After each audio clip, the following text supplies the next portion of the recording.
Shekhawati live, धड़कन शेखावाटी की। कांग्रेस सरकार विफल तो बताए भाजपा कि उसकी उपलब्धि क्या, फिर जनता क्यों न करे तीसरे विकल्प की तलाश।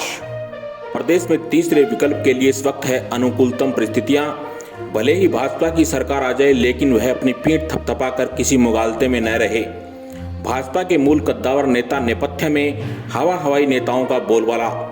भाजपा के पदाधिकारी भी विपक्ष में होते हुए भी खुद को समझ बैठे हैं विधायक। जनता परेशान, अभी यह हाल तो आगे क्या होगा।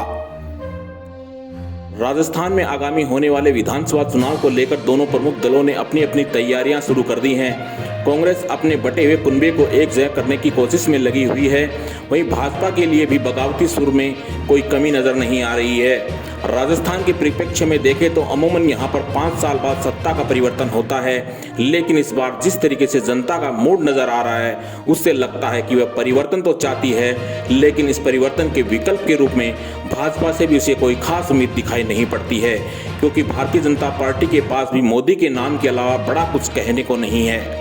भाजपा के नेता प्रदेश की सरकार को पूरी तरह से विफल तो बता रहे हैं, लेकिन जनता के अंतर्मन में यह बात बैठाने में सफल नहीं हो रहे हैं। भाजपा के जितने भी प्रदेश सरकार के खिलाफ धरने प्रदर्शन हुए हैं, उनमें ज्यादातर उनके पदाधिकारी और कार्यकर्ता ही भाग ले रहे हैं। आम जनता से उनका जुड़ाव अभी तक नहीं हुआ है, जिसके चलते राजस्थान में इस वक्त तीसरे विकल्प की ओर जनता बेताबी से देख रही है, लेकिन उसको कोई विकल्प नजर नहीं आ रहा है। तीसरे विकल्प के रूप में बात करें तो आरएलपी पार्टी की तो एक विशेष प्रकार की छवि होने के कारण आम जनता उनके साथ जाना नहीं चाहती, और बसपा पहले प्रदेश में अपनी साख हो चुकी है। वहीं आम आदमी पार्टी की विचारधारा के चलते राजस्थान की जनता उसकी तरफ झुकाव नहीं दिखा रही है।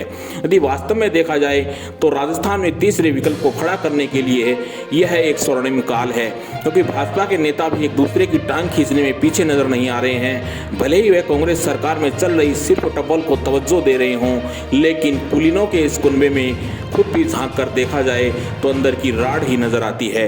हाल ही में भाजपा की चिंतन बैठक में उपनेता प्रतिपक्ष गुलाब चंद कटारिया ने पूर्व मुख्यमंत्री वसुंधरा राजे पर भी तंज कसने में कोई कमी नहीं छोड़ी। उनका कहना था कि यदि वह स्टार प्रचारक थी तो वह पहले हुए 3 उपचुनाव में पार्टी क्यों हार गई थी। आम जनता को भाजपा से भी कोई उम्मीद नहीं है, क्योंकि भाजपा के पदाधिकारी भी चाहे वह जिला स्तर पर हों या बड़े स्तर पर खुद को किसी बड़ा राजनेता या विधायक से कम नहीं समझते हैं। आम जनता से उनका जुड़ाव आज तक भी नहीं हो पा रहा है। वहीं जो पार्टी के पुराने मूल विचारधारा के कद्दावर नेता थे, उनको पार्टी द्वारा वर्तमान में किनारे किया हुआ है। ऐसी स्थिति में जनता को भाजपा से भी कुछ ज्यादा अपेक्षाएं नहीं है। यह बात अलग है कि सत्ता विरोधी लहर और कोई विकल्प न होने के कारण जनता को भले ही भाजपा के साथ जाना पड़े, लेकिन इसमें भाजपा की अपनी तरफ से कोई मेहनत नहीं होगी।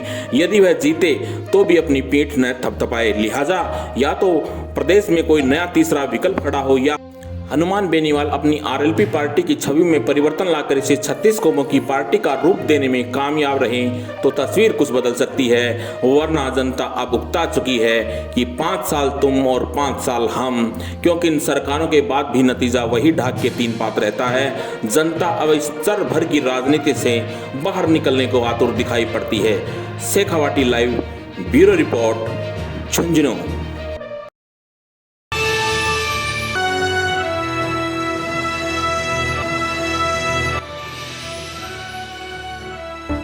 शेखावाटी लाइव, धड़कन शेखावाटी की।